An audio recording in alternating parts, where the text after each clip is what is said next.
Mi nombre es Vicente Sánchez. Tengo 65 años y jamás pensé que iba a terminar enfrentándome a mi propio hijo en un juzgado. Pero cuando él pidió al juez quedarse con todas mis propiedades, argumentando que yo ya no tenía capacidad mental para administrarlas, algo cambió para siempre en esa sala. Lo que mi hijo no sabía es que yo había estado preparando este momento durante años, y cuando el juez escuchó lo que tenía que decir, no pudo evitar sonreír de una manera que cambió todo el rumbo del juicio. Imagínate la escena. Estoy sentado en ese tribunal frío, viendo cómo mi hijo Carlos, de 38 años, le explica al magistrado por qué cree que su padre ya no está capacitado para manejar un patrimonio de 6 propiedades. Señor juez, dice con una seguridad que me dolió en el alma, mi padre muestra signos evidentes de deterioro mental. Se olvida de cosas importantes, toma decisiones irracionales y necesita supervisión constante. Qué fácil resultaba hablar de mí como si fuera un objeto, como si 5 décadas construyendo ese patrimonio no significaran nada. Pero ahí viene lo que él no esperaba. Cuando el juez me preguntó si tenía algo que decir en mi defensa, saqué una carpeta que había estado guardando durante 3 años. Una carpeta que contenía documentos que iban a cambiar completamente la percepción que todos tenían sobre este viejo que supuestamente había perdido la razón. Señor juez, le dije con la voz firme que había usado para dirigir obras durante 40 años, mi hijo dice que no tengo capacidad mental, pero lo que realmente no tengo es capacidad para seguir fingiendo que no sé lo que él ha estado haciendo a mis espaldas. Y entonces mostré las pruebas que había estado recolectando meticulosamente. Pruebas que demostraban que Carlos no solo había estado robándome dinero de las cuentas bancarias, sino que había falsificado mi firma en varios documentos para intentar transferir las propiedades a su nombre. El juez levantó las cejas, tomó los documentos y después de revisarlos durante varios minutos, no pudo evitar esbozar esa sonrisa que mi hijo jamás olvidará. Porque en ese momento se dio cuenta de que no estaba frente a un viejo confundido, sino frente a un hombre que había tendido la trampa perfecta para desenmascarar a un hijo que había perdido todo respeto por su propio padre. Pero para que entiendas bien esta historia, tengo que contarte cómo llegué hasta acá, porque no siempre fui este abuelo que tuvo que defenderse en un tribunal. Escucha esta historia hasta el final y dime qué habrías hecho tú en mi lugar. También cuéntame desde qué ciudad me estás escuchando, porque esta historia que te voy a contar podría pasarle a cualquier padre que confió demasiado en sus hijos. Llegué a la ciudad de Córdoba en 1978, recién casado con mi Isabel, que Dios la tenga en su gloria. Veníamos de un pueblo pequeño de Santiago del Estero, donde las oportunidades eran escasas y los sueños parecían imposibles. Yo tenía 24 años y una espalda fuerte. Ella tenía 22, y unas ganas de progresar que me contagiaban todos los días. Mi primer trabajo fue en una empresa de construcción pequeña, cargando materiales y haciendo tareas menores. Pero yo tenía algo que muchos no tenían. Observaba todo, preguntaba, aprendía. En los descansos, en lugar de jugar a las cartas como mis compañeros, me quedaba mirando a los maestros mayores, viendo cómo calculaban, cómo resolvían problemas, cómo manejaban a los trabajadores. Isabel trabajaba limpiando oficinas en el centro por las noches. Salía cuando yo volvía del trabajo y regresaba cuando yo me levantaba. Nos veíamos apenas unas horas por día, pero eran las mejores horas de mi vida. Cenábamos juntos, planificábamos nuestro futuro, soñábamos con la casa propia que algún día íbamos a construir. Durante 5 años viví así, aprendiendo, ahorrando cada peso que podía, rechazando gastos innecesarios, mientras otros trabajadores se gastaban el sueldo en bebida o en cosas que no necesitaban. Yo guardaba religiosamente la mitad de lo que ganaba. Isabel hacía lo mismo con su trabajo. Teníamos una lata de café vacía, donde íbamos poniendo las monedas y los billetes que sobraban cada semana. En 1983 nació Carlos. Cuando lo tuve en mis brazos por primera vez, supe que todo el sacrificio había valido la pena.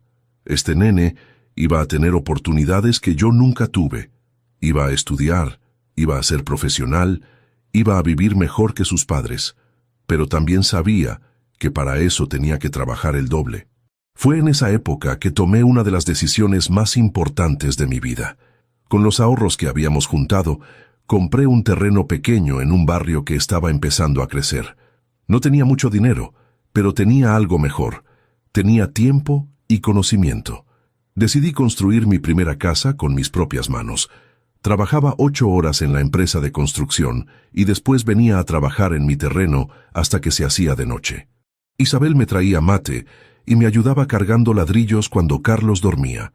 Los fines de semana, desde que salía el sol hasta que se escondía, estaba con la pala, la cuchara, el nivel, mezclando cemento, levantando paredes, haciendo la instalación eléctrica. Me tomó 2 años terminar esa casa, pero cuando la terminé supe que había aprendido el oficio más valioso del mundo. No solo sabía construir bien. Los vecinos empezaron a pedirme que les hiciera trabajos menores, arreglos, ampliaciones, y yo aceptaba todo, porque cada trabajo extra era dinero que podía invertir en el futuro de mi familia. Carlos creció viendo todo ese sacrificio. Cuando tenía 5 años ya me ayudaba trayéndome herramientas. Cuando tenía 8, me preguntaba por qué trabajaba tantas horas, y yo siempre le respondía lo mismo. Hijo, estoy construyendo tu futuro. Le explicaba que cada ladrillo que ponía era para que él pudiera estudiar, para que no tuviera que trabajar con las manos como su padre. En 1988, cuando Carlos tenía 5 años, una pareja de jubilados me ofreció comprarme la casa que había construido. Me ofrecían el triple de lo que había invertido en materiales y tiempo. Isabel al principio no quería vender porque era nuestro primer hogar, pero yo le expliqué mi plan. Con esa plata íbamos a comprar 2 terrenos más grandes en una zona mejor y construir 2 casas, una para nosotros y otra para alquilar. Los alquileres nos iban a dar ingresos extra para seguir creciendo. Isabel confió en mi visión y vendimos. Así empezó mi pequeño imperio inmobiliario. No era un empresario millonario. Era un albañil que había entendido algo simple. La gente siempre necesita un lugar donde vivir. Y si yo podía construir buenos lugares, la gente iba a estar dispuesta a pagar por ellos. Una casa llevaba a 2 casas, 2 casas llevaban a 3. Para 1995 ya tenía 5 propiedades. 3 las alquilaba, y en una vivíamos nosotros. La quinta la estaba construyendo para vendérsela a una familia joven que no tenía posibilidades de conseguir un crédito bancario. Carlos, para entonces, tenía 12 años y era el mejor alumno de su grado. Yo le pagaba clases particulares de inglés, de computación, de lo que él quisiera aprender. Papá, me decía, ¿por qué trabajas tanto? Ya tenemos casa, ya tenemos todo. Y yo le respondía, hijo, esto no es para mí, es para vos. Cuando seas grande vas a ser ingeniero, vas a ser doctor, vas a hacer lo que quieras, pero nunca vas a tener que preocuparte por la plata. En 1998, cuando Carlos tenía 15 años, pasó algo que marcó el rumbo de toda mi vida. Isabel empezó a sentirse mal, cansada, sin ganas de comer. Al principio pensamos que era estrés, que tanto trabajo nos había agotado a los 2. Pero cuando fuimos al médico, el diagnóstico fue devastador. Cáncer de páncreas en estado avanzado. Los siguientes 2 años fueron los más duros de mi existencia. Dividía mi tiempo entre el trabajo, la construcción, cuidar a Isabel y criar a Carlos. Vendí 2 propiedades para pagar los mejores tratamientos que existían. Llevé a Isabel a Buenos Aires, a consultar con especialistas, a probar medicamentos experimentales, a lo que fuera necesario. Carlos, que ya tenía 17 años, empezó a cambiar durante esa época. La enfermedad de su madre lo afectó mucho, pero no de la manera que yo esperaba. En lugar de madurar y ayudar más, se volvió distante. Se juntaba con amigos que no me gustaban, llegaba tarde a casa, sus notas en el colegio empezaron a bajar. Un día lo enfrenté. Carlos, le dije, sé que esto es difícil para todos, pero tu mamá te necesita, yo te necesito. Tenés que portarte como el hombre de la familia que sos. Me miró con una cara que nunca voy a olvidar y me dijo, yo nunca pedí ser el hombre de ninguna familia. Yo solo quiero vivir mi vida. Isabel murió en el año 2000, un martes a la madrugada. Yo estaba sosteniendo su mano cuando se fue. Lo último que me dijo fue: «Vicente, cuida a Carlos, él es bueno, solo está confundido». Qué equivocada estaba mi pobre Isabel. No sabía que nuestro hijo ya había empezado a mostrar su verdadera naturaleza. Después del funeral, Carlos se comportó como si la muerte de su madre fuera una liberación. No mostró dolor, no lloró conmigo, no me acompañó en las noches largas cuando yo me quedaba despierto recordando a Isabel. Siguió con su vida como si nada hubiera pasado, como si los 20 años de sacrificio de su madre no hubieran existido. Terminó el secundario de casualidad, porque yo lo presioné hasta el último día. Le conseguí un lugar en la Universidad Tecnológica Nacional para estudiar ingeniería, la carrera que siempre había soñado para él. Le pagué la matrícula, le compré todos los libros, le daba dinero para los gastos y el transporte. Pero Carlos tenía otros planes.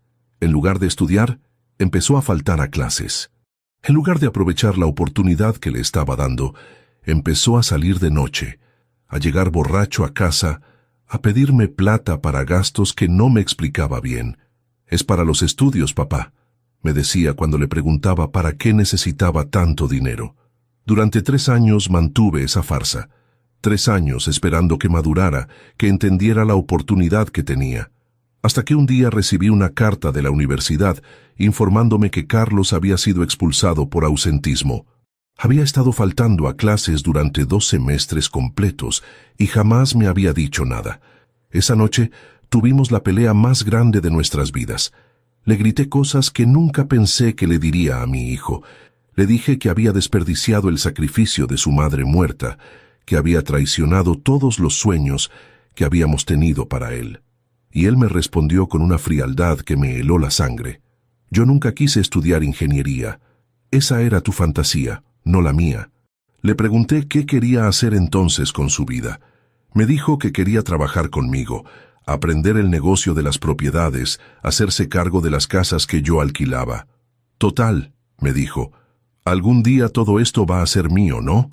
Ahí debería haber visto la señal de alarma.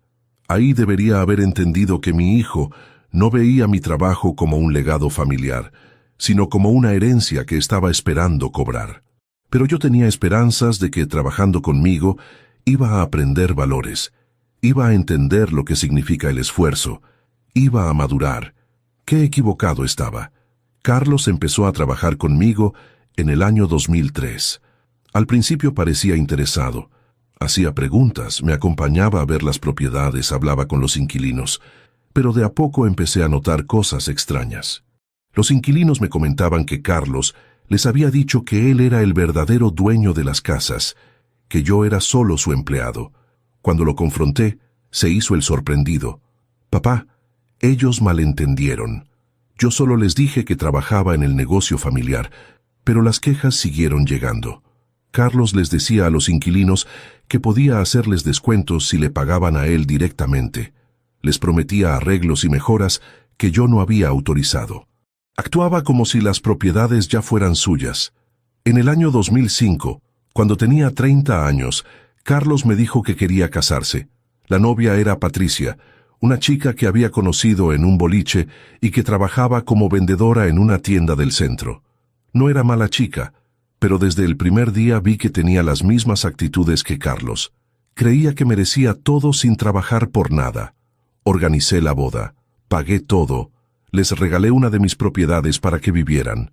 Una casa de 3 dormitorios en un barrio muy bueno, que yo había construido pensando en el futuro de mi hijo.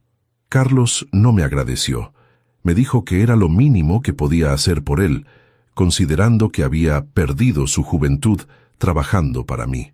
Los primeros años del matrimonio fueron relativamente tranquilos. Carlos siguió trabajando conmigo, pero cada vez mostraba menos respeto por mi autoridad. Tomaba decisiones sin consultarme. Firmaba contratos sin mi autorización. Prometía cosas a los inquilinos que luego yo tenía que cumplir. Cuando lo confrontaba, me decía que solo estaba tratando de modernizar el negocio. En el año 2009 nacieron los mellizos, Santiago y Valentina. Cuando los tuve en mis brazos por primera vez, sentí la misma emoción que había sentido cuando nació Carlos. Pensé que ser abuelo iba a cambiar todo, que mis nietos iban a unir nuevamente a la familia. Qué ingenuo fui. Carlos y Patricia decidieron que yo era demasiado mayor para estar solo en mi casa. Me propusieron que vendiera la propiedad donde vivía y me fuera a vivir con ellos. Así vas a estar cerca de los nietos, papá, me decían. Pero yo entendía el verdadero motivo. Querían controlar mis movimientos, querían saber exactamente cuánto dinero tenía, querían estar seguros de que cuando me muriera, todo iba a quedar en sus manos. Rechacé la propuesta. Les dije que me sentía cómodo en mi casa, que tenía mi independencia, que podía visitarlos cuando quisiera ver a los nietos. Carlos se enojó. «Papá», me dijo, «ya no sos joven. ¿Qué pasa si te caes y no hay nadie para ayudarte? ¿Qué pasa si te sentís mal en la madrugada?» Las mismas excusas que usan todos los hijos cuando quieren controlar a sus padres mayores. Fue por esa época que empecé a notar irregularidades en las cuentas del negocio. Dinero que faltaba, gastos que no recordaba haber autorizado, pagos que no coincidían con lo que yo tenía anotado. Cuando le preguntaba a Carlos, siempre tenía una explicación razonable. «Papá, tuvimos que hacer un arreglo de emergencia en la casa de la calle San Martín. Papá, hubo un problema con el inquilino de la propiedad del centro y tuvimos que devolver parte del depósito». Al principio le creí. Carlos manejaba más detalles del día a día que yo. Era natural que hubiera gastos que él autorizara sin consultarme. Pero las irregularidades se fueron haciendo más frecuentes y más grandes. Un día faltaban 500 pesos, al mes siguiente faltaban 1,000, después faltaban 2,000.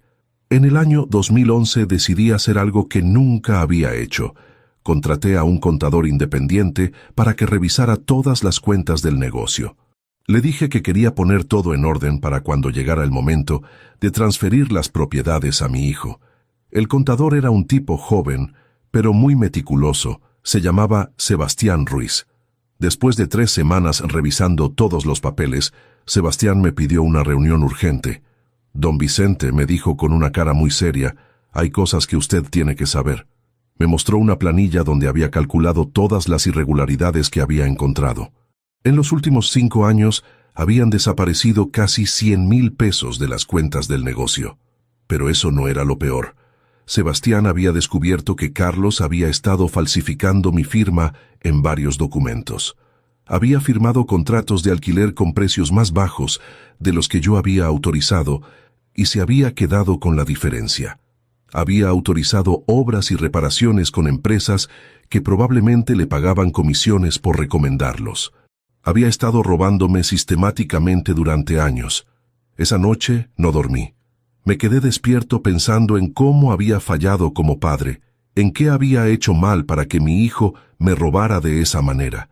Pero después de horas de darle vueltas al tema, llegué a una conclusión. No había fallado yo, había fallado él. Yo le había dado educación, oportunidades, amor, respeto. Él había elegido el camino de la traición. Al día siguiente, confronté a Carlos con las pruebas. Puse todos los documentos sobre la mesa de mi oficina y le dije, «Explícame esto». Se puso pálido, tartamudeó algunas excusas, trató de justificarse diciendo que el dinero lo había usado para mejoras en las propiedades, que iba a devolvérmelo, que todo había sido un malentendido. Le dije que tenía 24 horas para devolverme todo el dinero que había robado y para firmar un documento renunciando a cualquier participación en el negocio. Carlos se indignó. «Papá», me gritó, «yo trabajé años para vos sin cobrar un sueldo fijo. Ese dinero era parte de mi pago. Vos me debés mucho más de lo que yo te debo a vos. Me debo mucho más.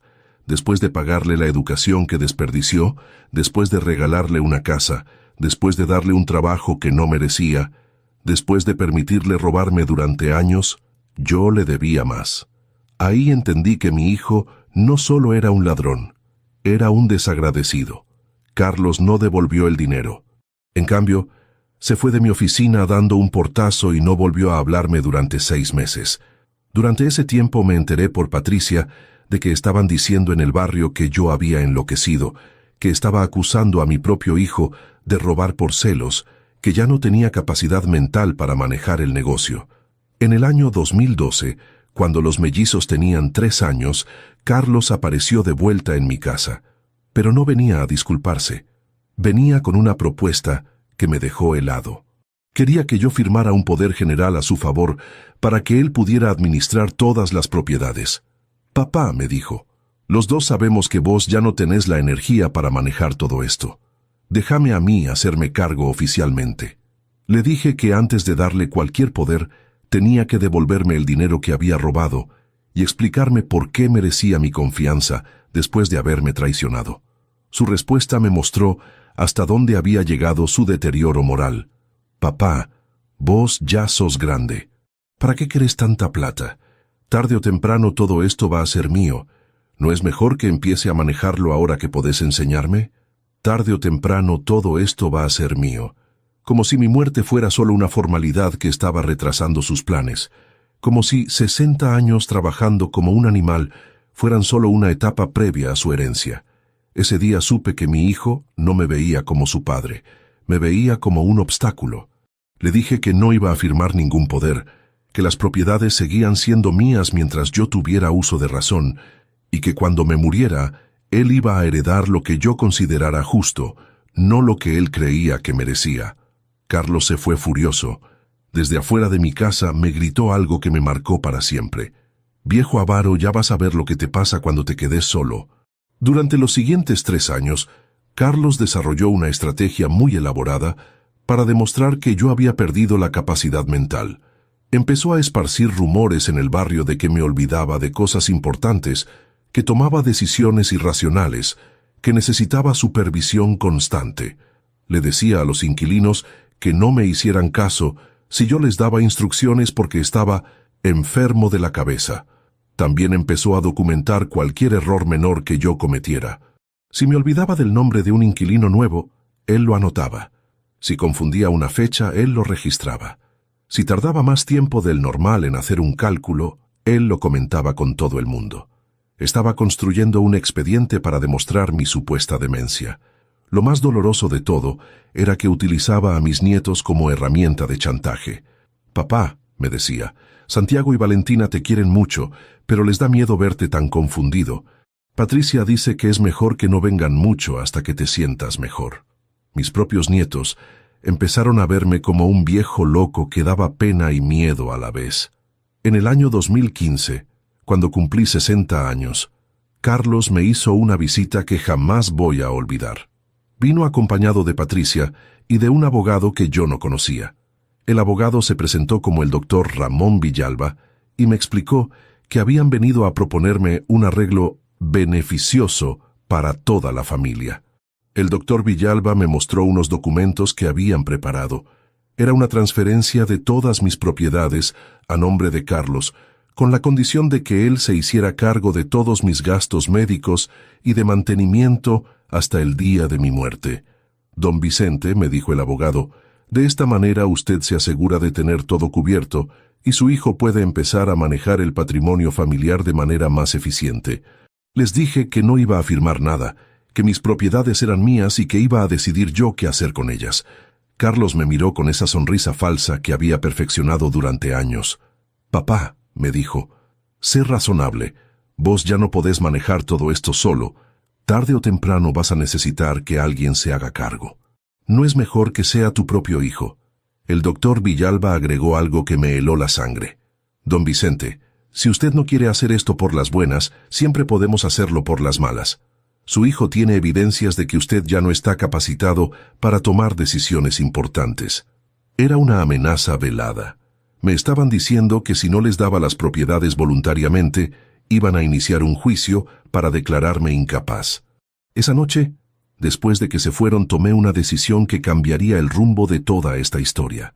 No iba a esperar pasivamente a que mi hijo me robara todo lo que había construido. Iba a prepararme para la guerra que él me había declarado. Y tenía un plan que Carlos nunca se imaginó que yo era capaz de desarrollar. Lo primero que hice fue contratar a mi propio abogado, pero no un abogado cualquiera, sino el mejor especialista en derecho de familia que pude encontrar en Córdoba. Se llamaba doctora Elena Paz y tenía una reputación impecable defendiendo casos difíciles. Le conté toda la historia, le mostré las evidencias que tenía sobre los robos de Carlos, le expliqué la estrategia de desprestigio que había estado desarrollando durante años. La doctora Paz me dio el mejor consejo que había recibido en mucho tiempo. Don Vicente, si su hijo quiere jugar a demostrar que usted está loco, démosle la oportunidad de intentarlo. Pero hagámoslo en nuestros términos, con nuestras reglas y con nuestras evidencias. Durante los siguientes 2 años, desarrollamos una estrategia muy sofisticada. Yo iba a hacer como si realmente estuviera perdiendo capacidades mentales, pero al mismo tiempo iba a documentar meticulosamente cada movimiento que Carlos hacía, cada irregularidad en el manejo del dinero, cada intento de manipulación. La doctora Paz me enseñó a llevar un registro detallado de todo. Grabé conversaciones con Carlos donde él admitía haber tomado dinero sin autorización. Fotografié documentos con su firma falsificada. Recopilé testimonios de inquilinos que confirmaban sus manejos turbios. Contraté a un investigador privado para que documentara sus gastos excesivos y su estilo de vida por encima de sus ingresos legítimos. Mientras tanto, yo actuaba como si estuviera cada vez más confundido. Me hacía el olvidadizo en las reuniones familiares. Fingía no recordar conversaciones importantes. Actuaba como si estuviera perdiendo el control de mis facultades. Carlos estaba encantado. Pensaba que su estrategia estaba funcionando, que finalmente iba a poder demostrar que yo no era capaz de manejar mis propios bienes. En octubre del año 2017, Carlos finalmente hizo lo que yo estaba esperando. Inició un juicio para declararme incapaz y solicitar la administración de todas mis propiedades. El expediente era impresionante. Tenía declaraciones de testigos que certificaban mi supuesto deterioro mental, informes médicos que había conseguido de doctores cómplices, evidencias de decisiones irracionales que yo supuestamente había tomado en los últimos años. La primera audiencia fue un espectáculo. Carlos se presentó vestido como un empresario exitoso, acompañado de su abogado y con una carpeta llena de pruebas sobre mi incompetencia mental. Yo me presenté con ropa sencilla, acompañado de la doctora Paz, actuando como un viejo confundido que no entendía bien por qué estaba ahí. El abogado de Carlos hizo una presentación muy convincente. Explicó al juez cómo yo había perdido la capacidad de administrar un patrimonio complejo, cómo mis decisiones irracionales estaban poniendo en riesgo el bienestar económico de toda la familia, cómo era necesario que alguien competente se hiciera cargo de las propiedades antes de que yo las perdiera por completo. Presentó testigos que confirmaban mi deterioro. El almacenero del barrio declaró que yo a veces compraba las mismas cosas 2 veces porque me olvidaba de lo que había comprado. Una vecina confirmó que me había visto hablando solo en el jardín de mi casa. Un inquilino declaró que yo le había dado instrucciones contradictorias sobre el pago del alquiler. Todo sonaba muy convincente. Si yo hubiera sido realmente el juez, probablemente habría creído que este viejo estaba perdiendo la razón y necesitaba supervisión. Pero había cosas que Carlos no sabía, cosas que había estado preparando durante años para este momento exacto. Cuando llegó mi turno de declarar, la doctora Paz me hizo preguntas muy simples. Don Vicente, ¿puede decirnos su nombre completo? Vicente Sánchez. ¿Sabe qué día es hoy? Jueves 15 de febrero del año 2018. ¿Recuerda por qué estamos acá? Mi hijo dice que estoy loco y quiere quedarse con mis casas. Esa última respuesta hizo sonreír al juez. No era la respuesta de un hombre confundido, era la respuesta de alguien que entendía perfectamente lo que estaba pasando. Pero Carlos y su abogado pensaron que era solo una coincidencia. Después, la doctora Paz me preguntó si tenía algo más que agregar. Sí, le dije, tengo algunas cosas que mostrarle al señor juez. Saqué la carpeta que había estado preparando durante años y la puse sobre la mesa. Estas son las evidencias de todo lo que mi hijo me ha robado durante los últimos 10 años. El cambio en el ambiente de la sala fue inmediato. Carlos se puso pálido. Su abogado empezó a objetar diciendo que esas evidencias no habían sido presentadas dentro de los plazos correspondientes. Pero el juez les dijo que se callaran y me pidió que siguiera. Mostré los informes del contador que había contratado, las pruebas de las firmas falsificadas, las grabaciones donde Carlos admitía haber tomado dinero sin autorización, los testimonios de inquilinos que confirmaban sus manejos irregulares, los gastos excesivos documentados por el investigador privado. Pero lo más importante de todo eran las grabaciones de las conversaciones que habíamos tenido durante los últimos 2 años. Conversaciones donde Carlos explicaba cómo estaba construyendo el caso para demostrar mi incapacidad mental. Conversaciones donde admitía que estaba mintiendo sobre mi estado de salud. Conversaciones donde se reía de lo fácil que era engañar a los vecinos y a los inquilinos sobre mi supuesta demencia. El juez escuchó una de las grabaciones donde Carlos decía textualmente: «El viejo está sano como un roble, pero para cuando termine con él, todo el mundo va a estar convencido de que está loco». Al escuchar eso, el magistrado no pudo evitar sonreír de una manera que cambió toda la dinámica del juicio. «Señor Sánchez», me dijo el juez dirigiéndose a Carlos, ¿puede explicarme por qué está pidiendo la administración de los bienes de una persona que, según usted mismo, está sana como un roble? Carlos se quedó mudo. Su abogado trató de explicar que la grabación había sido sacada de contexto, que había sido obtenida de manera ilegal, que no tenía validez procesal, pero el juez ya había visto suficiente. «Doctor Villalba», le dijo al abogado de Carlos, «su cliente no solo ha mentido bajo juramento, sino que ha presentado evidencias falsas y testimonios fraudulentos. Esto no es un caso de incapacidad mental, esto es un caso de intento de estafa familiar». Se levantó la sesión y el juez anunció que iba a estudiar toda la documentación antes de emitir su fallo. Pero por la manera en que me miró antes de retirarse, yo sabía que había ganado la batalla. La sonrisa que había esbozado cuando escuchó la grabación me había confirmado que había visto a través de la mentira de Carlos. Carlos salió de la sala como un zombi. No podía creer que su plan perfecto se hubiera desmoronado de esa manera. Patricia me miró con odio puro y me dijo algo que jamás voy a olvidar. «Viejo maldito, nos engañaste a todos». No me habían engañado ellos a mí durante años, sino que yo los había engañado a ellos durante 2 años. Qué manera tan curiosa de ver las cosas. Una semana después, recibí la sentencia del juez. No solo había rechazado completamente la solicitud de Carlos, sino que había ordenado una investigación penal por falsificación de documentos, estafa y falso testimonio. Además, había dispuesto una orden de restricción que prohibía a Carlos acercarse a mis propiedades o contactar a mis inquilinos sin autorización judicial. Pero lo más importante de todo era el último párrafo de la sentencia. El juez escribió textualmente: «Este tribunal ha observado en el señor Vicente Sánchez una lucidez y una capacidad de planificación que muchos jóvenes quisieran tener. Lejos de mostrar signos de deterioro mental, ha demostrado una inteligencia excepcional para desenmascarar un plan elaborado de manipulación familiar. Sus bienes continuarán bajo su administración exclusiva». Esa noche, por primera vez en años, dormí tranquilo. Había ganado la guerra que mi propio hijo me había declarado. Había demostrado que este viejo no era tan fácil de engañar como él creía. Había protegido el patrimonio que había construido con 40 años de trabajo honesto. Pero la victoria tenía un sabor agridulce, porque aunque había ganado el juicio, había perdido a mi hijo para siempre. Y eso dolía más que cualquier traición, más que cualquier robo, más que cualquier mentira. 3 meses después del juicio, Carlos y Patricia se divorciaron. Al parecer, Patricia no podía soportar estar casada con alguien que había perdido la oportunidad de heredar 6 propiedades. Se fue a vivir con los mellizos a la casa de sus padres y le pidió a Carlos que se buscara otro lugar donde vivir.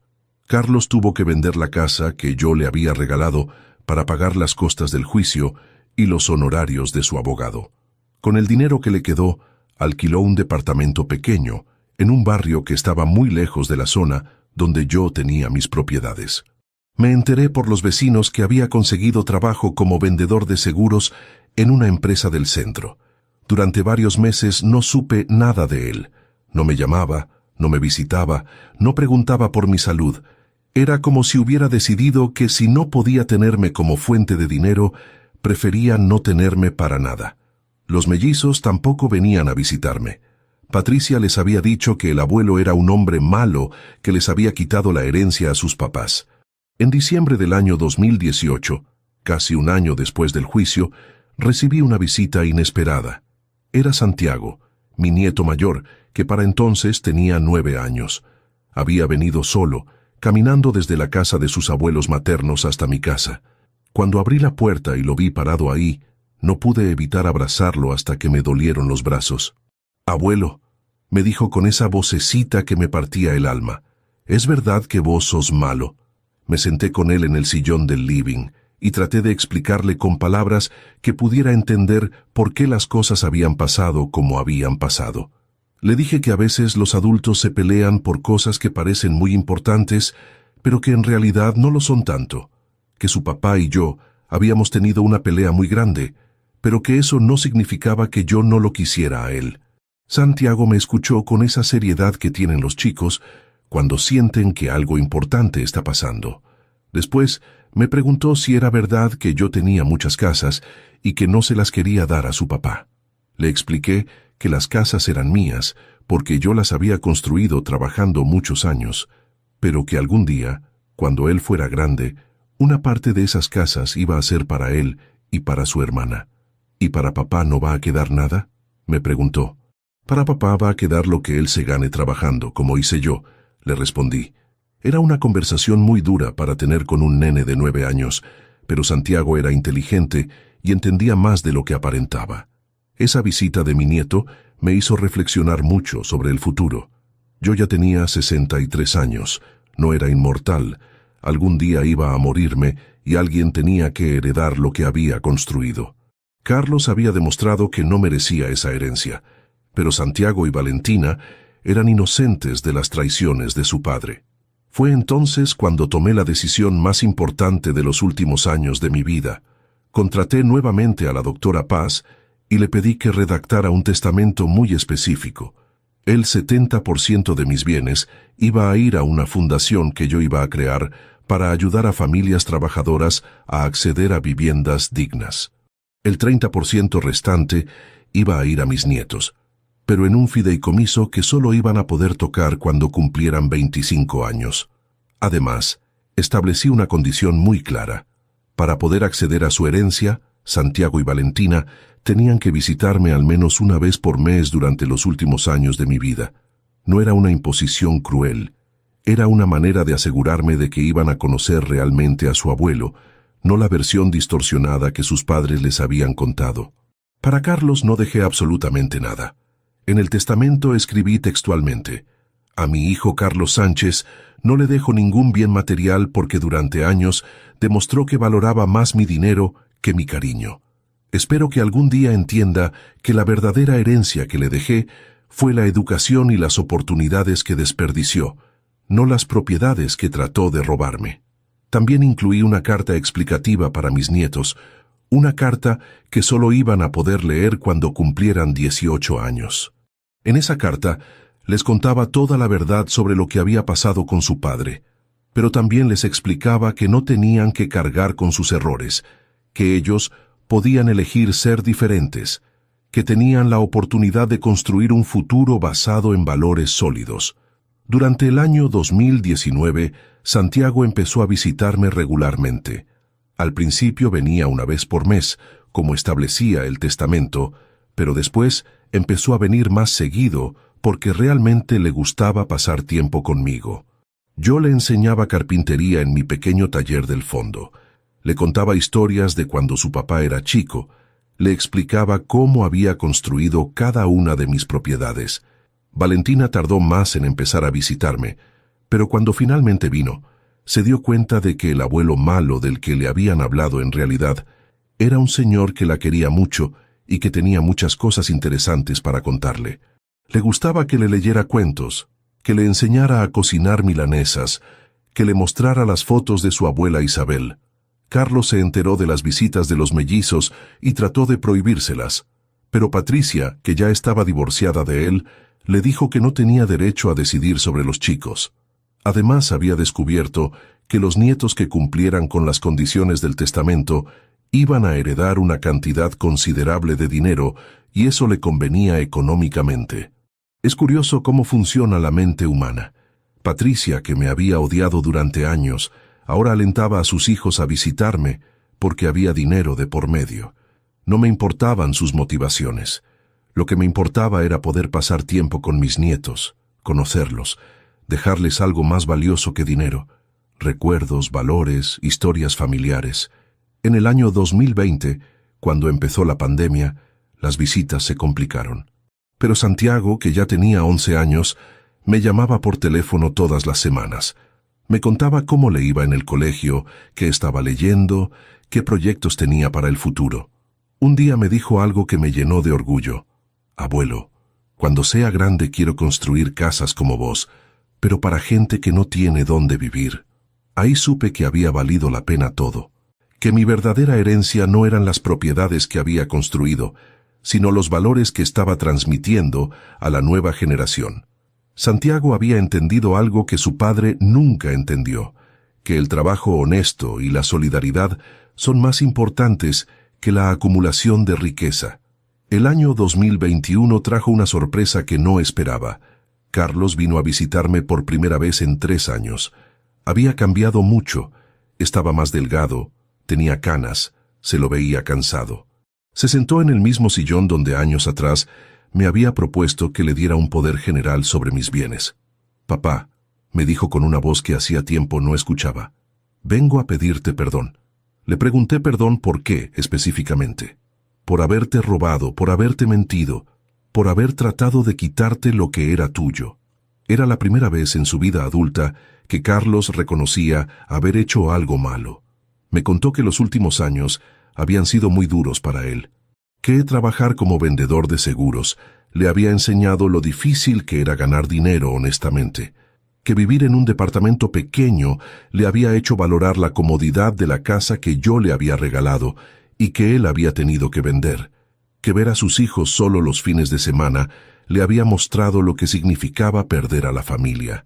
Papá, me dijo, no vengo a pedirte que me perdones para que me dejes algo en el testamento.